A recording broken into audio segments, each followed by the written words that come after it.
Well, welcome back to Trina's Eats and Treats, everybody. I hope you had a fantastic week this week. All right, so for today's video, it's not an eat or a treat. So what is it, you might ask? Well, I'm actually making a little bit of lunch here today. And what I'm making for lunch is bruschetta. Now, I'm not going to lie, bruschetta kind of intimidated me. I don't know if you're like me or not, but sometimes when you go into a restaurant and you have a certain meal, you're like, oh, wow, that's good. But I've never tried to make it myself. That was kind of like that for me for bruschetta.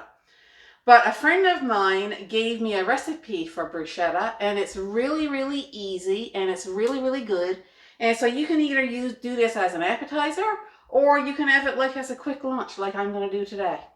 So we're going to make bruschetta, and we're going to start with our ingredients. So the first ingredient that you're going to need is you're going to need some Roma tomatoes, R-O-M-A, for anybody who's not familiar with the Roma tomato. Now you need 5 to 6 of these, and so you can see this fits in the palm of my hand. Now you can use a regular tomato as well. I like the Roma tomatoes. I find them like meatier than a regular tomato. But if you want to use a regular tomato, go ahead and use a regular tomato. So rather than waste time on the video of me cutting up the Roma tomatoes, I have 5 already cut up in my bowl, as you can see. And it's just like little tiny pieces that I cut it up in. So this is 5 here in my bowl right now. The next thing that you're going to need is you're going to need a white baguette. I got a lot cut up already, as you can see, on diagonal. So what I do is I cut it up on a diagonal, and this is just a regular old white baguette bread. So I'm just going to quickly finish cutting these up here so that I can put them on my cookie sheet. So I have them all laid out on my cookie sheet there. Oh yes, and I forgot to tell you, you need to put your oven on 400. I usually say that right in the beginning of the video, and I forgot. You need to put your oven on 400.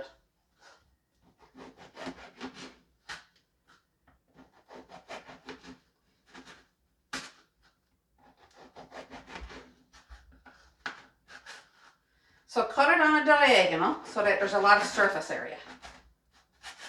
Okay. So I'm going to finish putting these over here on my cookie sheet. So I took the biggest cookie sheet I had in the house, and it fits a full white baguette pretty good. I need to find a spot for one more right here. All right. Spread them out a little bit if you can. All right, we're looking good. So the next ingredient that you need is 2 cloves of garlic crushed. Now again, I know I say this on every one of my videos. I love garlic, but I don't like my food with an overpowering taste of garlic. So if you love garlic, get 2 cloves of garlic and cut it up really tiny and put it in your bowl. For me, you all know I like the chopped garlic. So I'm going to put in about a teaspoon that you would use to put sugar in your tea. And I'm going to put about that much in. That is plenty for what we like. And the next thing is a 1/4 cup of dry or fresh basil. Now you can go to the store and you can buy fresh basil and cut it up really small and put it in your make sure you got a 1/4 cup. For me, I just soon use the dry basil. So this is just a 1/4 cup of dry basil. Then the next thing that I need is 2 tablespoons of olive oil. Actually I got a teaspoon there, so I'm going to put 2 teaspoons. And then a little bit more, because it's supposed to be 2 tablespoons, but I took out a teaspoon by mistake. Because I took it out for something else. I didn't realize I needed it. All right, and then we have 2 tablespoons of red wine vinegar. Again, I got a tablespoon here, so I'm just going to put in a little bit more. This is red wine vinegar. So it's supposed to be a tablespoon, so I'm just adding what I think is tablespoons because I got a teaspoon. 1 teaspoon of salt. Actually, you know what I'm going to do? I'm going to get a teaspoon over here. Just give me 1 second. I'm just going to get one that I usually use for the tea. Sorry about that, folks. I thought I had my right instruments here. So 1 teaspoon of salt. So I'm just going to use a teaspoon that I would use for my tea. I'm not going to put in quite a teaspoon though, because I find I don't like it that salty. So that's about 3/4 of a teaspoon, I would say. And a 1/4 teaspoon of pepper.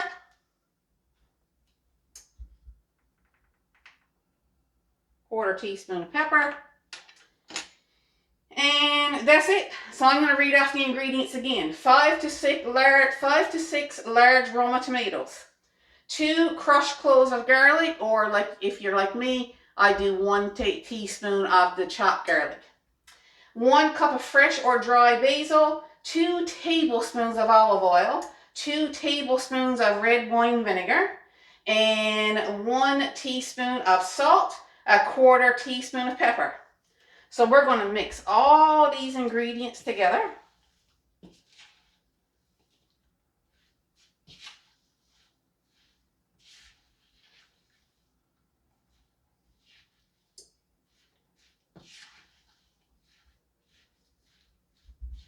This is so delicious.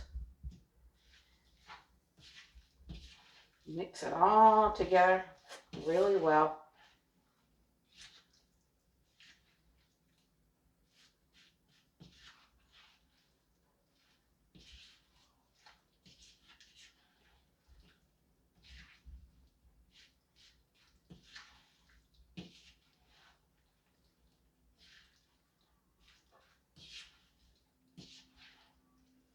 Wow. Oh, it's going to be delicious for lunch today. So as you can see, I have this mixed in really, really well. So what we're going to do is we're going to spoon this out on our bread.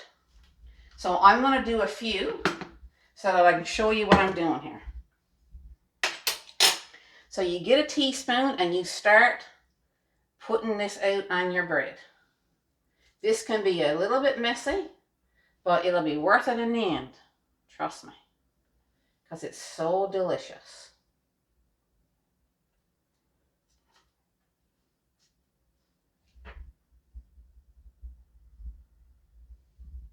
So all you're going to do is you're going to top every little piece of bread with this mixture. Now, if some falls down, don't worry about it. If you order this in a restaurant, every piece is not going to be perfect because it's going to be falling all over the plate if you have any experience like I've had in a restaurant. But it doesn't take away from how delicious it is. So if something falls down on the side, don't worry about it. That's going to be delicious to pick up with your fingers afterwards when it comes out of the oven.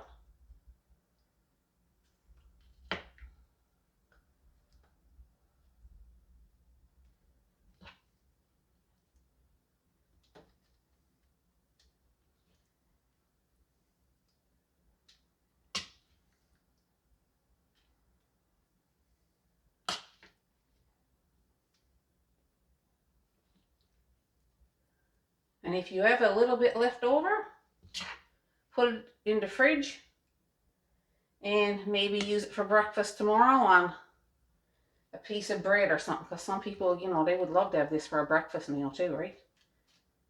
If they're getting up for a little brunch in the morning.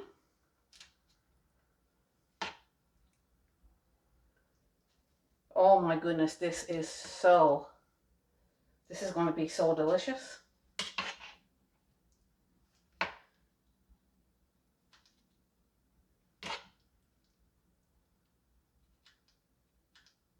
All right, so as you can see, I've got every one of them filled, and you're probably wondering what this is. Of course, you can't have bruschetta without cheese. So you can either use feta cheese or goat cheese. This happens to be just Sobeys our compliment goat cheese, and it's all like it's crumbled. So we're going to take our spoon and we're going to put some goat cheese on each one.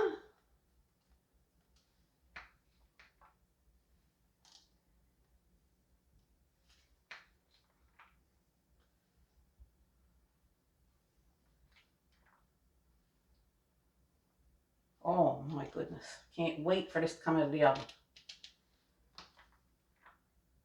So I have my oven on 400 and it's ready to go.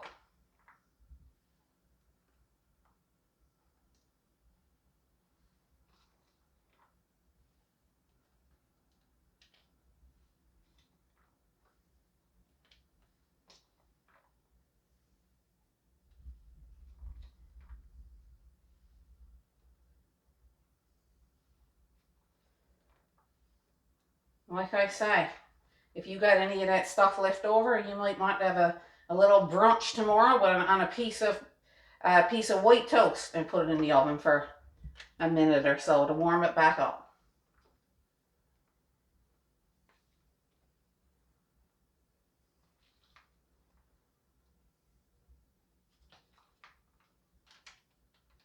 So that took almost a full container. Well, basically it did take the full container of the goat cheese. Crumbled goat cheese. Now, so the next thing that we're going to do, as you can see, give you a close-up view. Look how delicious this looks. All that has to happen right now is this needs to go in the oven for 7 minutes. It's going to go in the oven for 7 minutes on 400.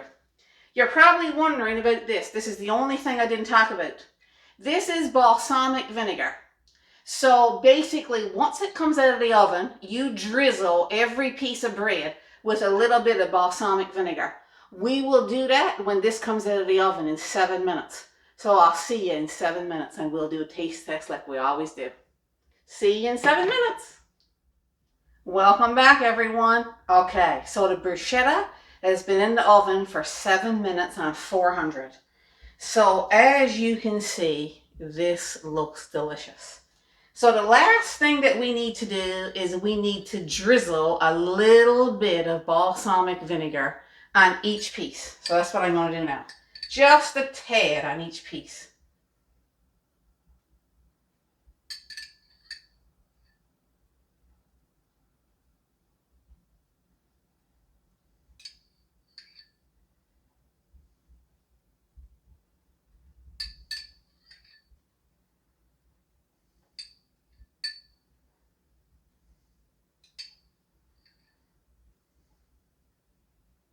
Oh, balsamic vinegar smells so good.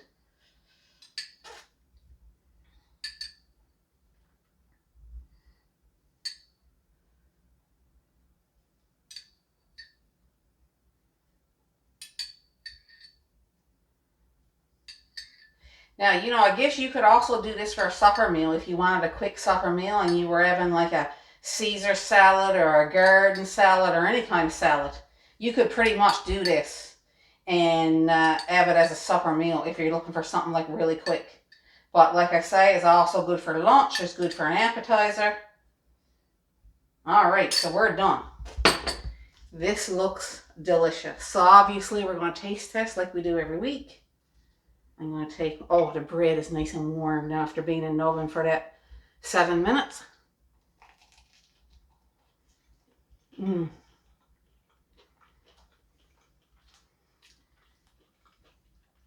Folks, this is absolutely delicious. I know I say it every week, but it is absolutely delicious.